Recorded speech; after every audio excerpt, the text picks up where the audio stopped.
بسم الله الرحمن الرحيم والصلاة والسلام على أشرف المرسلين. خاوتي كل الحب والهنا والتقدير أتمنى لكم toujours dans des vidéos de sujets de société. Aujourd'hui, on va parler de quelques sujets concernant certaines personnes. Il y a certaines personnes qui jugent les gens d'après leurs critères.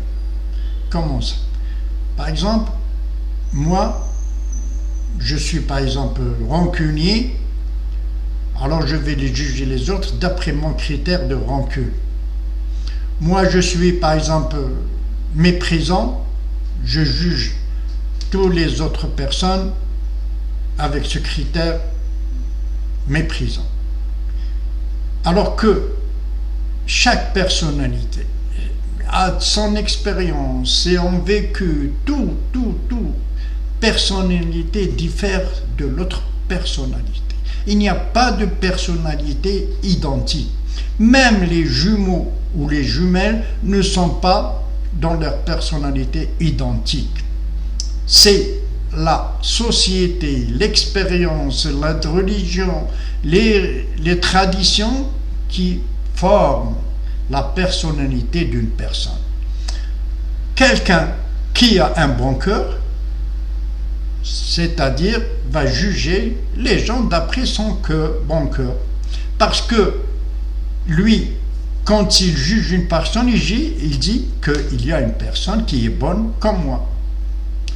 Mais l'autre, quand il juge les gens, il dit que les personnes sont toutes rancunières comme moi. C'est-à-dire on ne reflète que ce qu'on a dans le cœur. Et c'est pour ça que le cœur, c'est le réservoir des idées, des bonnes actions. Si le cœur est bon, toutes les actions seront bonnes. Si le cœur est mauvais ou haineux, rancunier, tous les actes qui sortent sont de cette sorte. Alors, c'est pour ça, quand on voit une personne, dès son premier regard ou dès sa première rencontre, on peut juger, c'est pas juger, on peut, c'est-à-dire, comme on dit, la télépathie. C'est-à-dire, on se comprend par télépathie. Parce que les deux cœurs sont identiques. C'est pas identique 100%, mais à peu près identique. Ce cœur est bon et l'autre cœur qui récepte est bon. C'est-à-dire, le récepteur est bon et celui qui reçoit est bon. Et c'est pour ça que vous avez, dès la première rencontre avec une personne, vous pouvez s'entendre. Parce que c'est les cœurs qui se sont rencontrés avant, c'est les âmes qui se sont rencontrés avant le corps. Et le contraire est vrai.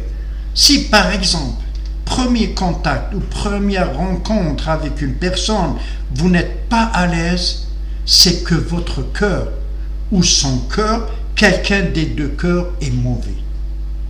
Alors, c'est ça dans la vie, pourquoi on ne doit pas juger les gens d'après nos critères. Il faut laisser les gens, c'est-à-dire s'expliquer, parler, dire pour les juger. Et on n'est pas là à juger les gens. On est là dans la société, on s'intègre, on se côtoie, mais pas par jugement. On est là pour comprendre les gens. Par exemple, moi je vais comprendre cette personne, pourquoi elle réagit comme ça. C'est-à-dire, il y a des choses en elle qui la laissent réagir ainsi. Par exemple, un timide, c'est normal qu'il réagisse par timidité. Et sa timidité, ce n'est pas du jour au lendemain que tu vas... C'est-à-dire, elle est enfouie depuis l'enfance, depuis. Alors, pour être bien avec les gens, ou même pour vous, pour ne pas compliquer l'existence, ne jugez pas les gens. Chacun a ses principes, chacun a c'est-à-dire ces choses qui le rendent ou bien qui réagit de la sorte. Juger les gens, c'est mauvais. Parce que déjà tu fais une idée sur cette personne alors que peut-être c'était le contraire. peut-être cette personne n'a pas pensé une seconde à ce que vous avez jugé. Alors, les personnes, on a dit, la personnalité, c'est chaque personne a une personnalité propre à lui. Ma personnalité, c'est-à-dire mon tout, mon dedans, mon cœur, les choses de l'âme, c'est ma personnalité. Alors moi, si je réagis de cette sorte, c'est que j'ai trouvé dans la société ou dans la famille ou dans l'entourage des personnes qui m'ont appris à être bon. Et le contraire est vrai. Si vous tombez dans une société ou bien dans des parents ou bien dans des familles qui sont rancuniers, qui sont par exemple méprisants, haineux, c'est normal qu'on va inculquer à cette personne ou à ce garçon ou à ce fils des choses. C'est pour ça qu'on ne peut pas changer la société avec un mot ou un jugement. C'est-à-dire c'est des choses enfouies. Par exemple, moi, à la maison par exemple, ou dehors, j'apprends aux gens, par exemple, de ne pas être rancunier. Comment ça? C'est-à-dire à moi de commencer par moi-même, de n'être pas rancunier. Pour que les autres, quand ils me voient que je ne suis pas rancunier, ils vont avoir cette confiance. Par exemple, moi je dis il faut être bon avec les gens. Il faut, moi, que je sois bon avec les gens pour que les autres me croient. Parce que si je dis la chose et son contraire, les gens ne me croient pas. C'est pour ça qu'on acquiert une notoriété que tout le monde vous estime ou vous respecte. Parce que c'est vous qui vous avez respecté les gens. Avant de respecter les gens, il faut se respecter soi-même. C'est-à-dire, moi, j'aime pas le mal pour les autres. Moi, j'admets que les autres soient bons, par exemple. Ne pas avoir une idée dès le premier contact ou la première rencontre c'est-à-dire, il faut avoir de l'espoir, être optimiste envers cette personne et non pessimiste. J'ai dit, et je recommence, les cœurs, c'est les âmes qui se rencontrent avant les corps. Parce que l'âme est éternelle. C'est le corps qui devient poussière. Mais l'âme est éternelle. C'est notre âme qui va aller au-delà. Après, c'est-à-dire que ce corps disparaît dans la tombe, il devient poussière.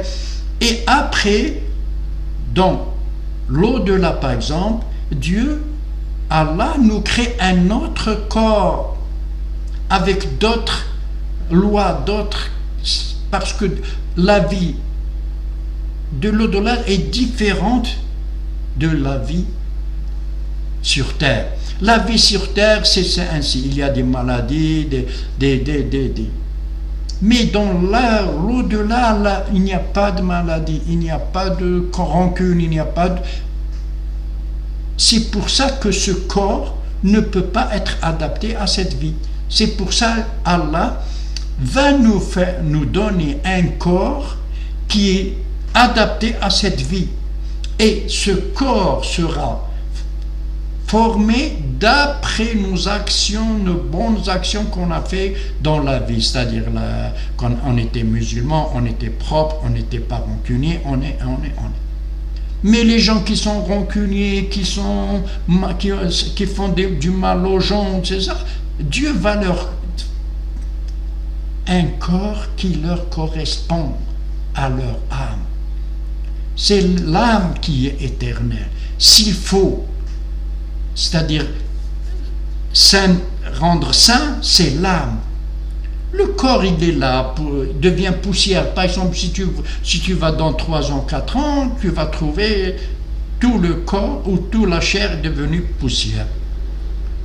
Alors c'est l'âme qui est partie. C'est l'âme qui est partie dans le purgatoire, c'est-à-dire le barzakh. Dans le purgatoire, et elle est là jusqu'au jour du jugement dernier où Dieu va remarier cette âme avec son corps. Mais ce corps est différent de ceux de la terre, parce que l'autre, c'est d'autres lois, d'autres. Dans l'au-delà, il n'y a pas, par exemple, de maladie où tu vas mourir. C'est pour ça que ce corps, il est fini là, dans la vie. L'au-delà, un autre corps avec... Et l'autre corps sera formé d'après nos actes de la vie. Un musulman ne va pas avoir un corps comme celui d'un athée. Parce que ce athée ou celui qui n'a pas cru aura des problèmes avec son corps. C'est-à-dire, pour le punir, par exemple, si ce corps de la vie, de la terre sera là, il va mourir. Mais là-bas, il n'y a pas de mort. Il n'y a que la vie. Et c'est ça ce qu'on appelle la vie éternelle. La vie éternelle, c'est là qu'on la prépare, dans la vie. Qu'on fait du bien, on ne fait pas du mal, on ne juge pas les gens, chacun a ses problèmes d'après lui. Nous, on essaie de respecter les gens, de leur dire de faire de bonnes actions, de propager la bonne parole. C'est-à-dire un humain. Un musulman, c'est un humain. Et c'est ça pour tout le monde, pour toute créature, quelle que soit de la nature, humaine, bestiale, et tout. Le musulman ou bien l'humain est bon avec tout son entourage. Alors, ne pas juger les gens. Chacun a ses problèmes à lui. Chacun réagit d'après son expérience, son vécu, sa religion, ses traditions, etc. On a dit toujours, chaque personne a sa personnalité propre à lui. Il faut le respecter. Si tu veux lui, par exemple, inculquer ou bien lui dire quelque chose, il faut lui toucher son âme. Quand tu touches son âme, alors comment toucher son âme? C'est avec les beaux mots, avec de belles phrases, c'est-à-dire suggérer quelque chose, alors que l'âme l'accepte. Et quand l'âme l'accepte, il se répercute sur les actes, sur nos actes, et on devient de bons amis, ou bien de beaux frères, ou bien de bons frères, etc. Pourquoi on voit des frères qui sont nés du même ventre et qui sont ennemis? Parce que c'est leur âme. C'est leur âme qui a fait défaut. Mes amis, sur ce, je vous dis bonjour, merci de m'avoir écouté, c'est un plaisir, je vous aime en Allah, je vous aime en Allah et au revoir.